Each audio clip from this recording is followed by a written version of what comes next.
Good morning, how are you.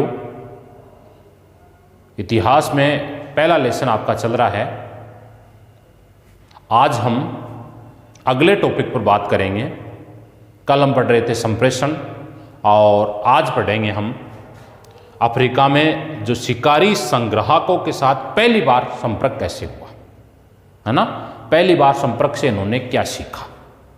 तो देखो, Africa का जो मरुस्थल है, आप भूगोल में पढ़ चुके हो, कालाहारी मरुस्थल, रेगिस्तान, और उस रेगिस्तान में एक जाति रहती है, कुंगसेन नामक एक शिकारी संग्राहक ने 1870 में पहली बार उनसे मुलाकात की। किनसे? जो लोग शिकार संग्राहक थे, शिकारी लोग रहते थे, उनसे यहाँ का लोग पहली बार मिला, जिन्होंने क्या कहा, सर्वप्रथम जब उनसे हम मिलने गए, है ना, उस वर्ग से, उस मरुस्थल के लोगों से, है ना, उस मरुस्थल के लोगों से जब पहली बार हम मिले तो वो हमारे से डर कर झाड़ियों में छुप गए। छोटे थे। और हमें कैसे महसूस हुआ भाई, हमें कैसे पता चला इस बात का? ये कहता है कौन? कुंगसेन कहता है कि हमें पहली बार कैसे पता चला कि यहां कोई मानव रहता है। हम जब खोज कर रहे थे, भ्रमण कर रहे थे, उसी दौरान हमें जो मरुस्थल है, टीले हैं, रेत के धोरे हैं, उन पर छोटे छोटे पांवों के निशान दिखाई दिए, और पांवों के निशान किसी एक समूह के रूप में और एक तरफ जा रहे थे। हमने उनका पीछा किया। ऐसा कहता है कि ये संग्राहक जो है ना, संग्राहक के प्रारंभिक संपर्क, हमने उनका पीछा किया, और जैसे ही हम पीछे उनके गए, है ना, तो पीछे गए तो हमें कुछ लोग वहाँ दिखाई दिए जो हम जैसे ही मिलने वाले थे, लेकिन हमारे को देखकर वो डर के मारे झाड़ियों में छुप गए। फिर हमने वहाँ की स्थिति देखी, गांव का दौरा किया, छोटे छोटे मकान, कच्ची झोपड़ियाँ बनी हुई थी, उनका दौरा किया, तो वो उनको खाली करके झोपड़ियों में छुप गए, क्योंकि वो दूसरे लोगों से डरते थे। दूसरे लोगों से उनकी स्थिति क्या थी? डरपोक स्थिति थी, इसलिए वो दूसरे लोगों से वो डरते थे। इसलिए हमने सोचा, प्रारंभ में उनके खोज करने का प्रयास किया, वो कहाँ छुपे हुए हैं, कैसे रह रहे हैं। जैसे आज के टाइम में बात करें हम जानवर की, है ना, जानवर जो घरेलू है वो तो आपके पास रहेगा, लेकिन जो जानवर घरेलू नहीं है, आप मानव उसके पास जाएगा तो दौड़ेगा ना। उसी प्रकार उस दौरान भी जो संग्राहक हैं पहली बार मानव से मिले तो उन्होंने क्या किया? दौड़ना प्रारंभ कर दिया, छुपना प्रारंभ कर दिया। जैसे सर्प होता है, आप लकड़ी लेके जाओगे तो दौड़ जाएगा आगे ना, तो उसी प्रकार वो भी दौड़ने चालू कर दिए। तब हमने सोचा कि इन पर अधिकार करने के लिए हमें कुछ करना नहीं पड़ेगा, लड़ाई नहीं लड़नी पड़ेगी, तो क्या करना पड़ेगा?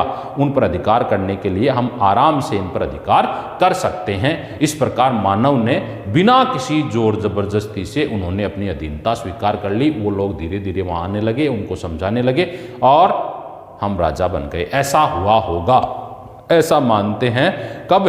1870 में 10 संग्राहक के साथ मुकाबले करें और अधिक जानकारी आप प्राप्त और कर सकते हैं। ये था आपका मतलब पहली बार अफ्रीका महाद्वीप में जो कालाहारी मरुस्थल है, उस कालाहारी मरुस्थल में मानव ने सबसे पहली बार किस प्रकार मिले वो लोग, और संग्राहकों के साथ इन्होंने कैसा अपना संबंध स्थापित किया। अब हम पढ़ेंगे शिकारी संग्राहक समाज जो था उसको वर्तमान तक कैसे पहुंचाया, है ना। हम पढ़ेंगे क्या? अब शिकारी जो संग्राहक है, शिकारी जो संग्राहक है, ये इसकी कहानी अफ्रीका महाद्वीप के अलावा पूरे क्षेत्र की जो कहानी है, इसको वर्तमान संदर्भ में, वर्तमान में इनका रहन सहन कैसा हुआ, तो वर्तमान समाज की स्थिति तक ये कैसे पहुंचे, इस पर चर्चा करेंगे।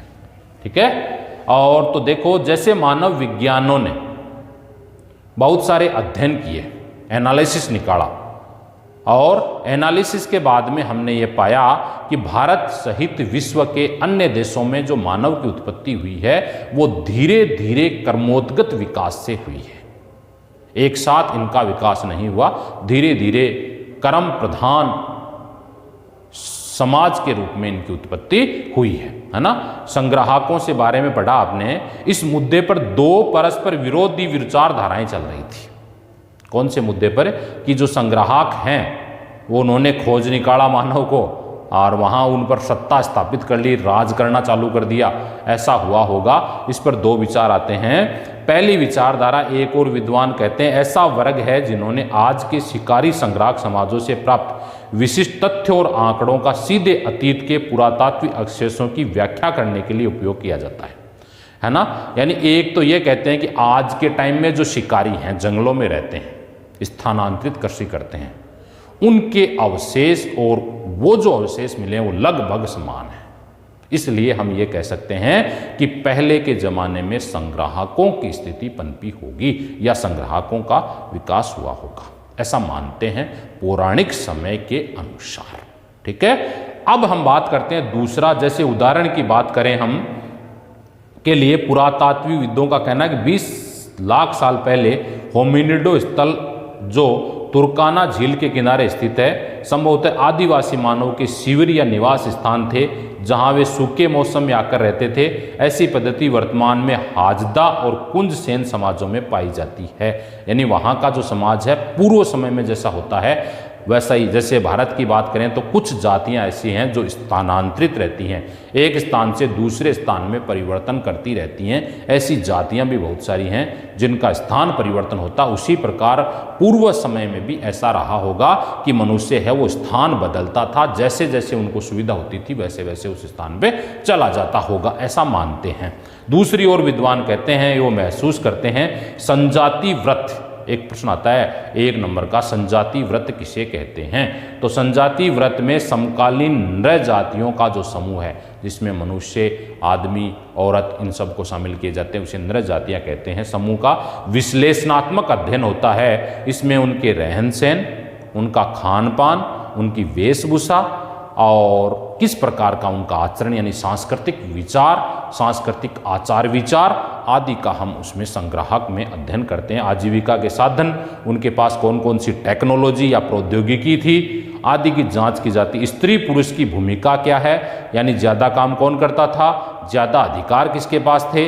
इसके अलावा कर्मकांड, योग, है ना, स्त्री रीति रिवाज, राजनीतिक संस्था, सामाजिक रूढ़ियों आदि का अध्ययन जिस विषय के अंतर्गत, यानी एक व्यक्ति का पूरा अध्ययन, उनका एनालिसिस। आज के टाइम की बात करें तो केस स्टडी, व्यक्ति इतिहास विधि, पूरा का पूरा वर्णन यदि हम करते हैं किसी समूह का, तो ऐसे में संजाति व्रत कहते हैं। तो दूसरा जो विचारधारा है, पहली विचारधारा का तो ये कहना है कि वर्तमान समय में जिस प्रकार बहुत सारे वर्ग हैं वो एक स्थान से छोड़कर दूसरे स्थान पर सुविधा अनुसार चले जाते हैं, उसी प्रकार प्रारंभिक मानव ने भी जैसे जैसे कठिनाई महसूस हुई वैसे वैसे उन्होंने उस स्थान को छोड़कर दूसरे स्थान पर जाना या बसना चालू कर दिया था। दूसरा कहता है कि भाई संजाति व्रत का मतलब अभी आपने पढ़ा था, व्यक्ति का पूरा इतिहास, नृ जातियों का पूरा इतिहास, वो क्या खाता पीता है उनका यदि हम वर्णन करें तो आंकड़ों का उपयोगी अतीत समाज समझने के लिए नहीं, बल्कि दोनों ही चीज़ें एक दूसरे से बिल्कुल। उदाहरण के लिए आज के शिकारी जो संग्राहक समाज, शिकारी और संग्राहक के साथ कई आर्थिक क्रियाकलापों में, जैसे जंगलों में पाई जाने वाली छोटी छोटी चीज़ों का ये विनिमय और व्यापार करते हैं, उनको वो वहाँ से निकालते हैं और बाजार में बेचने का काम करते हैं। लेकिन उस समय का मानव ऐसा नहीं करता था। अभी अवगार कहते थे तो एक जो समूह वहाँ गया था कालारी मरुस्थल में, तो वो तो आगे होकर भग गए थे और वो उन्हीं का रहन सहन होगा। एक अन्य समस्या है ये भौगोलिक स्थिति, मजदूरी करना। इसके अलावा ये समाज में भौगोलिक, राजनीतिक, सामाजिक सभी दृष्टियों में हाशिए पर थे। वे जिन परिस्थितियों में रहते थे वह आरंभिक मानव की अवस्था से बिल्कुल भिन्न थे। एक अन्य समस्या यह है कि आज के शिकारी संग्राहक समाज में आपस में क्या करते हैं भाई, भिन्नता है। कई मुद्दों पर परस्पर विरोधी तथ्य भी आपको देखने को मिलेंगे। विशेष बात हमको यह भी कह सकते हैं कि इनकी प्रवृत्ति अलग अलग विचार की रही होगी, अलग अलग विचारों की इनकी प्रवृत्ति रही होगी।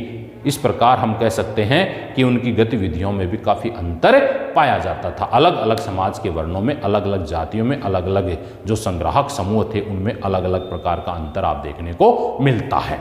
भोजन प्राप्त करने के लिए श्रम विभाजन को लेकर भी कई प्रकार के विवाद हैं, है ना। और कुछ विवाद तो ये कहते हैं कि भाई स्त्रियां हैं वो भोजन प्राप्त करने में पीछे क्यों रहती थी, स्त्रियों द्वारा ही भोजन, पुरुषों द्वारा ही भोजन एकत्र किया क्यों जाता था, ये किस प्रकार इस अस्तित्व में आए। तो देखो इसमें आम सहमति नहीं है, फिर भी आज भी अधिकतर स्त्रियां खाने पीने की सामग्री जुटाने का काम कम ही मात्रा में करती हैं। उसी प्रकार पहले भी ऐसा रहा होगा, क्योंकि जब चित्रांकन प्रक्रिया आपने पढ़ी थी, संप्रेषण जो पढ़ा था, संप्रेषण में ये पढ़ा था जो महिलाएं हैं वो समूह के रूप में चित्र हैं और पुरुष हैं वो अकेले भी हैं, यानी शिकार जो करने के लिए पुरुषों का ही विशेष काम था। महिलाएं घर में रहकर ही देख रेख, बच्चों की देख रेख करने का काम करती थी। ऐसा रहा होगा, ऐसा मानते हैं। उदाहरण मिलेंगे जहाँ स्त्रियां पुरुष दोनों शिकार और संग्राहक औजार बनाने का काम करते हैं, वहीं दूसरी ओर कुछ स्त्रियां, कुछ समाज ऐसे भी मिलेंगे आपको जहाँ पर स्त्रियां घर का काम करेंगे और पुरुष संग्राहक कार्य करेंगे या शिकार का काम करेंगे। ऐसा श्रम विभाजन पहले रहा होगा, ऐसा हम मानते हैं। ये था शिकारी संग्राहक समाज। धीरे धीरे इन्होंने वर्तमानता की ओर अग्रसर होना प्रारंभ कर दिया था। ठीक है, ये था आपका मानव विज्ञान की स्थिति। अब ये लेसन आपका कंप्लीट हो गया। सार रूप में आप क्या कह सकते हो, पूरे लेसन का सार क्या कह रहा है? तो देखो, लाखों सालों तक मानव जंगली जानवरों का शिकार करके भोजन प्राप्ति का अपना मुख्य साधन बनाया था। जंगली जानवरों को या तो कोई दूसरा, सबसे पहला तो आपने उसमें पहले वाले वीडियो में पढ़ा है कि सबसे पहले तो मानव जो था स्वयं शिकार ही नहीं करता था। जो भी जंगली जानवर होते थे उसको दूसरे जानवर मार देते थे, उसमें जो अच्छा मांस था उसको वो खा लिया करता था। फिर उन्होंने थोड़े थोड़े पाषाणकालीन औजार बनाए। औजार बनाने के बाद में उन्होंने उस पर हथियार चलाकर खुद जानवरों को मारकर शिकार करना प्रारंभ कर दिया था। पहला काम इन्होंने, यानी मानव ने अपना भरण पोषण करने का काम कंदमूल खाकर या जंगली जानवरों को मारकर किया करता था, जो कच्चा मांस भी हो सकता था, पक्का मांस भी। धीरे धीरे बाद में जब अग्नि के रूप में आए तो वो पक्का मांस भी खाने लग गए थे। आज से 10,000 से 4,500 यानी 4500 वर्ष पूर्व तक मनुष्य ऐसा रहा होगा, ऐसा मानते हैं। तब से के बाद में धीरे धीरे क्या हुआ, एक प्रकृति में एक चेंज आया और चेंज आने के साथ ही साथ बर्फ जो हिमनद था, पूरा भारत सहित विश्व के जो विशेष भाग थे, जो हिमनद थे, वो हिमनद क्या हो गई, वे पिघल गई। और पिघल कर जो जंगलों में रहने, यानी वहाँ का मनुष्य जो था, अब उनको ये महसूस होने लग गया, क्योंकि वो जगह को परिवर्तन करना प्रारंभ कर दिया था। तो भिन्न भिन्न भाग में रहने वाले लोग कुछ जंगली पौधों को अपने उपयोग के लिए उगाना और जानवरों को पालतू बनाना सीख गए थे। सबसे पहला काम इन्होंने, पहला काम तो वो थे मारते थे, लेकिन बाद में इन्होंने पालतू जानवर बना लिए और कुछ पौधों को भी वो अपनी सुरक्षा के लिए लगाना जान गए थे। ठीक है, इधर उधर बिखरे हुए खाद्य पदार्थों को बटोरकर खाने की बजाय उन्होंने खेती का जरिया अपना लिया बाद में, है ना। जब कंदमूल वगैरह ये जब नहीं मिलने लगे तो उन्होंने एक नया रास्ता अपना लिया कि खेती की जाए। अब खेती की जाए तो जो बर्फीला इलाका पिघल कर जहाँ समतल मैदान है वहाँ की जाएगी, इसलिए इन्होंने अपना रास्ता बदला होगा। लगभग 13,000 साल पहले अंतिम हिमयुग का अंत हो गया और उसके साथ ही अपेक्षाकृत अधिक गर्म नम मौसम की जलवायु की शुरुआत हो गई। ऐसा प्रतीत होता है कि बर्फ धीरे धीरे पिघलने लग गई। अब जब पूरे हिमनद का नाम हो गया तो इन्होंने अपने आप को ऐसे वातावरण में रहना के लिए मजबूर कर दिया जैसा वातावरण प्रकृति जो बना रही है, और वहाँ पर इन्होंने खेती करने का काम प्रारंभ कर लिया। खुले जंगलों में घास के मैदान, जंगली भेड़ बकरी, मवेशी, सूअर, गधों, जानवरों की संख्या में वृद्धि हो गई, क्योंकि पहले ये ऐसा नहीं कर सकते थे। इस प्रकार धीरे धीरे इन्होंने जानवर खेती करना भी प्रारंभ कर दिया और आधुनिक मानव जो था वर्तमान स्वरूप में आ गया और खेती का कार्य से प्रारंभ हुआ। फिर धीरे धीरे इस पर अधिकार होने लगे, राज्य की उत्पत्ति हुई, राजा बना, राजा ने उनको खेती कार्य को और ज़्यादा बढ़ाया, फिर नहरों का आविष्कार हुआ। इस प्रकार धीरे धीरे मानव की उत्पत्ति है वो एक बंदर से होकर आधुनिक मानव तक पहुंच गई। ये आपका लेसन हो गया कंप्लीट। और पिछले वीडियो सहित इस वीडियो का आपको होमवर्क कंप्लीट करना है। पहले लेसन में जो भी आपके कोई किसी भी प्रकार की समस्या हो तो निसंकोच आप पूछ सकते हो। ओके, कल हम पढ़ेंगे लेसन नंबर 2 और दूसरा लेसन आपका है लेखन कला और शहरी जीवन। लिखने की कला कहाँ से? अब तक तो केवल बोलना सीखा है मनुष्य ने, है ना। पहले लेसन में आपने ये लिखा है, पढ़ा है कि प्रारंभिक मानव है वो नए आधुनिक मानव के रूप में कैसे आया और उसने किस प्रकार बोलना सीखा। ये था आधुनिक मानव की कहानी। बाकी हम कल पढ़ेंगे। ओके।